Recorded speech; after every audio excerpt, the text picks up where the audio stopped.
Inna anzalnahu fi lailatul qadr. Qadr. Satu. Fulanun lahu qadr. Si fulan itu punya qadar, artinya mulia. Kalau nampak kita raja, fulanun lahu qadrun, itu orang mulia. Maka malam Lailatul Qadar artinya malam yang memiliki kemuliaan. Dua. Yufraqu fihi kullu amrin hakim. Inna kulla syai'in khalaqnahu biqadar. Khalaqnahu biqadar. Qadar di sini artinya takdir. Maka pada malam itu ditetapkan takdir secara detail. Takdir secara umum sudah ditulis di Lauhul Mahfuz. Tapi secara detail per tahun malam Lailatul Qadar. Tiga. Qudira alaihi rizquhu fayaqulu rabbi ahanan. Qudira alaihi rizquhu. Siapa yang disempitkan rezekinya? Jadi malam Lailatul Qadar disebut dengan malam sempit. Kenapa disebut malam Qadar itu malam sempit? Kalaulah malaikat itu berbentuk fisik, turun semua malaikat malam itu, dunia ini sempit. Syukurnya malaikat itu berbentuk nur, cahaya. Sehingga kalau kita kumpulkan di ruangan ini cahaya yang 100 watt, 500 watt, dia tidak mengambil, terang benderang. Itulah maka ketika pagi, salamun hiya hatta matla'il fajr, sampai terbit fajar. Fajar itu maksudnya azan subuh. Habis azan subuh habis, terbit matahari, redup. Kenapa matahari redup? Karena cahaya malaikat yang naik. Kemarin nampak saya redup Pak Ustaz di Riau, berarti Lailatul Qadar. Enggak, itu asap. Nah, 3. 4. Kata Nabi SAW, dulu ada orang zaman Bani Israel, zaman Nabi Musa alaihissalam, 4 orang. Malamnya qiyamul lail beribadah kepada Allah, siangnya jihad fisabilillah. Malamnya tak pernah tidur beribadah kepada Allah, siangnya jihad fisabilillah. 80 tahun tidak pernah buat dosa torfata ainin, walaupun sekedip mata, tak pernah buat maksiat. Mendengar cerita itu, sahabat semuanya menunduk, lesu. Kenapa lesu? 80 tahun tak pernah buat dosa, ibadahnya malam qiyamul lail, siang jihad. Kita umur tak sampai 80, malam tidur, siang pun tidur juga. Maka menengok sahabat lesu sedih itu, turunlah ayat, Inna anzalnahu fi lailatul qadar. Kami turunkan Lailatul Qadar. Lailatul Qadri khairum min alfi syahrin. Lailatul Qadar lebih baik daripada 1000 bulan. 1000 bulan itu lebih dari 80 sekian tahun. Lebih. Tapi sebetulnya makna alfu adalah angka tertinggi dalam bahasa Arab. Alfu 1000. Makanya parfum yang paling wangi 1000 bunga, kata dia, alfu zahra. Ada paling 2-3 helai aja yang petik. Alfu zahra, kata 1000 bunga. Makna alfu di situ artinya kalian sedih karena Bani Israel 80 tahun, kalian tak ada terhitung alfu syahr. Itulah diantara kemuliaan malam Lailatul Qadar.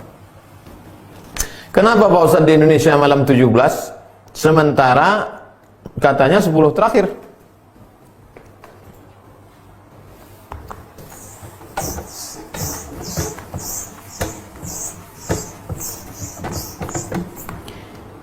Inna anzalnahu fi lailatin mubarakah. Kami turunkan Al-Quran itu pada suatu malam yang penuh berkah. 2. Inna anzalnahu fi lailatul qadr. Kami turunkan pada malam qadar. Satu malam itu berapa? Satu tahun itu berapa malam? 360 malam. Malam yang mana? Diperkecil lagi. 360 malam diperkecil lagi. Syahrul Ramadan alladzi unzila fihi al-Qur'an. diperkecil menjadi 30 malam. Maka tereliminasilah 330. Tinggal 30. Dari yang 30 malam itu malam yang mana? Maka buka kitab tafsir Ibnu Katsir dalam surat Al-Qadar.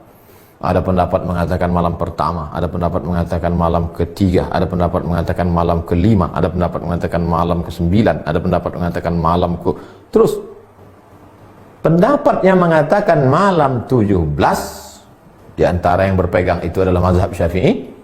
Wa ma anzalna ala abdina, yang kami turunkan wahyu pada hamba kami Muhammad sallallahu alaihi wasallam, yaumal jam'ani, yaumal furqani, yaumal taqal jam'an, pada malam bertemu, pada harinya, malam harinya ketemunya dua pasukan. Kapan ketemunya dua pasukan itu? Tanggal 17 Ramadan. Itulah dalil dia turun tanggal 17 Ramadan. Lalu yang mengatakan 10 terakhir dari hadis, taharru lailatul qadri fil ashril awakhir min Ramadan. Carilah Lailatul Qadar pada malam terakhir Ramadan. 21 ramai iktikaf masjid, 22 kosong, 23 full, 24 mall, 25 penuh, 26 sibuk pasar bawah membeli, 27 puncaknya, 28 kosong, 29 balik kampung. Datang corona, kosong semuanya.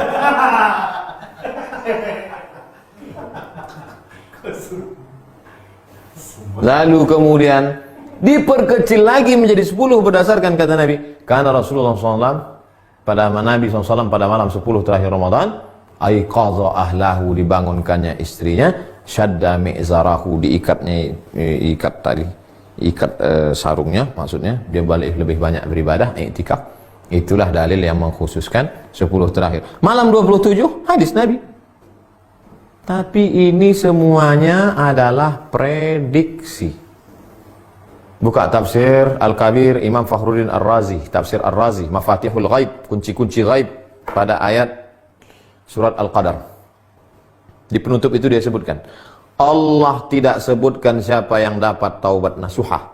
Allah tidak sebutkan siapa yang dapat haji mabrur. Allah tak sebutkan siapa yang dapat sholat wusta. Allah tak sebutkan siapa yang dapat Lailatul Qadar. Supaya apa? Supaya kita tetap senantiasa berharap. Berharap itu bahasa Arabnya ar-raja. Ar-raja adalah salah satu stasiun mendekatkan diri kepada Allah Subhanahu wa ta'ala. Bayangkan kalau ditetapkan waktunya, Lailatul Qadar itu adalah malam 11. Maka malam 11 itu aja lah orang ramai. Malam lain kosong. Atau ada satu orang yang dapat ilham malam-malam, kau sudah dapat Lailatul Qadar, sampai mati tak ke masjid lagi. Pak Haji tak ke masjid, udah dapat Lailatul Qadar dah. Jadi apa rahasia dibalik disembunyikan Lailatul Qadar? Supaya kita hidupkan malam dari malam 1 sampai malam 30. Malam ini malam yang ke 15, malam Jumat. Belum ada meteor meletup lagi. Isi aja malam 16, besok malam 16, malam 17, malam 18 sampai ke malam 30. Mudah-mudahan kita termasuk yang mendapat Lailatul Qadar. Setelah mengalami Lailatul Qadar itu memangnya apa? Apakah setelah dapat Lailatul Qadar jadi orang tukang cerita di warung kopi, tukang update status sudah dapat Qadar, atau makin takut pada Allah, atau makin ingat mati, atau makin khusyuk ibadah? Coba renungkan. Suatu malam Pak Ustadz, tiba-tiba saya terbangun jam 2. Di samping tempat tidur saya itu ada ceret. Mau saya tuangkan air, gak keluar Pak Ustadz. Rupanya malam Lailatul Qadar membeku air malam itu. Tak keluar Pak Ustadz, beku. Situlah saya dapat Lailatul Qadar. Tak berapa lama meng-WA istrinya. Jam 1 tuh keletak aku membersihkan kulkas. letakkan es batu dalam ceret abang tu, nah beku lah ya. Orang ni banyak mengada-ngada aja. Mengaku berjumpa Nabi Khairir, mengaku itu ini. Itu sebetulnya dibalik itu semua untuk merenung dalam hati, apakah kau makin khusyuk, kau makin takut, kau makin wara, kau makin zuhud, atau kau jadi tukang cerita kemana kemari, udah cerita. Perhatikan baik-baik. Perhatikan baik-baik.